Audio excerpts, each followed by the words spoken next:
Doctor साहब, कहानी के आंदोलन, चूँकि आप शोध किए हैं कहानी पर, तो कहानी के आंदोलन पर थोड़ा सा हमारे दर्शकों को प्लीज़ बताएं।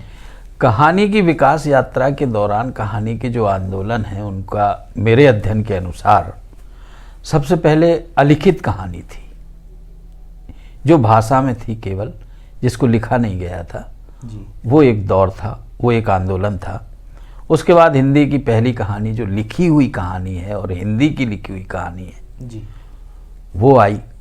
उसके बाद यथार्थवादी कहानी, छायावादी कहानी, नई कहानी, स्वतंत्रोत्तर कहानी, साठोत्तरी कहानी, समानांतर कहानी, अकहानी, और अब फिर दशकों में बटी हुई कहानी। दशक, हर 10 साल में कहानी। जैसे मैंने भी 9वें दशक की हिंदी कहानी पर शोध किया है। तो ये कहानी के कुछ आंदोलन हैं। अच्छा, अकहानी आपने कही, अकहानी से क्या मतलब है? ये एक आंदोलन है जिसमें दौर था, एक समय है जिसमें कहानी में कथानक की आवश्यकता महसूस नहीं की जाती थी, वो कहानी है। अच्छा,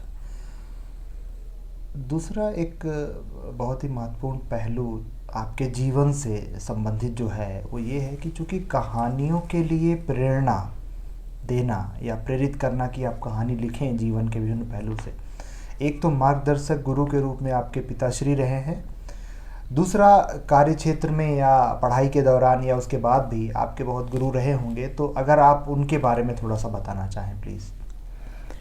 उन्होंने मुझे पढ़ाया तो नहीं है, लेकिन स्वर्गीय रामजी लाल चतुर्वेदी छतरपुर में थे। वो मुझे रिसर्च करने के लिए और कहानियाँ लिखने के लिए प्रेरित ही नहीं करते थे, दबाव देते थे। अच्छा।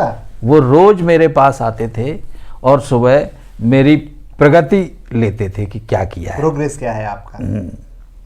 चाय भी मेरे साथ पीते थे। और उन्होंने खुद कहानियाँ नहीं लिखी, वो कहते थे कि हम कहानी लिख नहीं पाते, लेकिन 1-2 कहानियाँ ऐसी हैं जो उनकी कहानियों पे भाषा लिपिबद्ध मैंने किया है, और वो मेरी कहानी है आज। उसमें से एक है पुन्नू कक्का की करतूत। इसके अलावा जब मैंने रिसर्च, उनके दबाव में रिसर्च शुरू किया, तो डॉक्टर गंगा प्रसाद गुप्त बरसैया, उनके मार्गदर्शन में, निर्देशन में मैंने रिसर्च शुरू किया। और इसी बीच डॉक्टर कमला प्रसाद, जो उस समय हिंदी विभाग के प्रधान, हिंदी विभाग के हेड ऑफ द डिपार्टमेंट थे रीवा में, अवधेश प्रताप सिंह विश्वविद्यालय में, उन्होंने मुझे बहुत मार्गदर्शन दिया है कहानी में। हालांकि वो लिखित रूप से मेरे निर्देशक नहीं थे, लेकिन उन्होंने बहुत मार्गदर्शन दिया है। हाँ, कहानी में दूसरे कहानीकारों की कहानियाँ पढ़कर जिन्होंने मुझे प्रभावित किया है, उसमें मैं यही कहूँगा कि सबसे ज़्यादा प्रभावित मुझे प्रेमचंद ने किया है। प्रेमचंद की कहानियों ने न केवल मुझे, बल्कि हर कहानी पढ़ने वाले को प्रेरित किया है। लेकिन मेरी कहानियों में उनका प्रभाव कुछ कुछ दिखाई देता है। इसके अलावा राजेंद्र यादव, मोहन राकेश और मेरे समय के कहानीकार शिवमूर्ति, और मेरे ग्वालियर में मेरे साथ में रहने वाले महेश कटारे जी बहुत अच्छे कहानीकार और स्थापित कहानीकार हैं आज, जिन्होंने मुझे प्रभावित किया।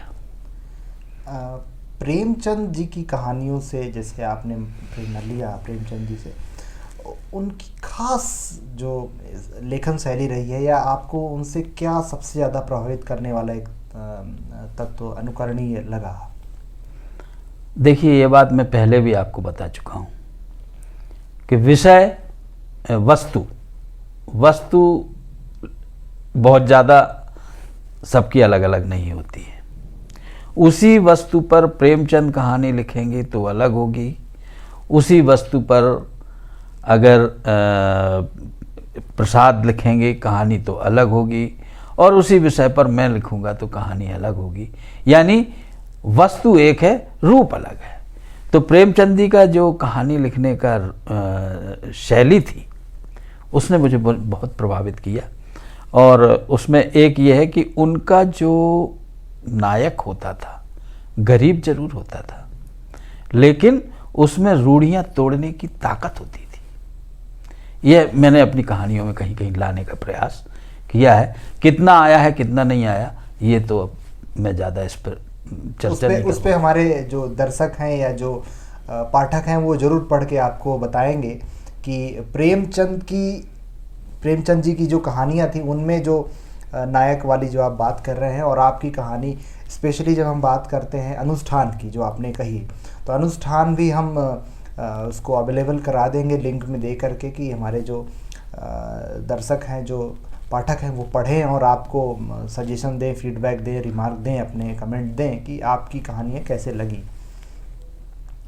इसके अलावा एक बहुत इम्पॉर्टेंट चीज़ और भी यहाँ पे है कि आज के जो युवा हैं जो MA हिंदी कर रहे हैं या PhD शोध कर रहे हैं या जो भी रिसर्च काम कर रहे हैं, उनके लिए कहानी के क्षेत्र में भविष्य बनाने के तौर पर, कहानी के क्षेत्र में आगे बढ़ने के लिए आपका क्या मार्गदर्शन है, उनके लिए क्या सुझाव है, क्या सलाह है?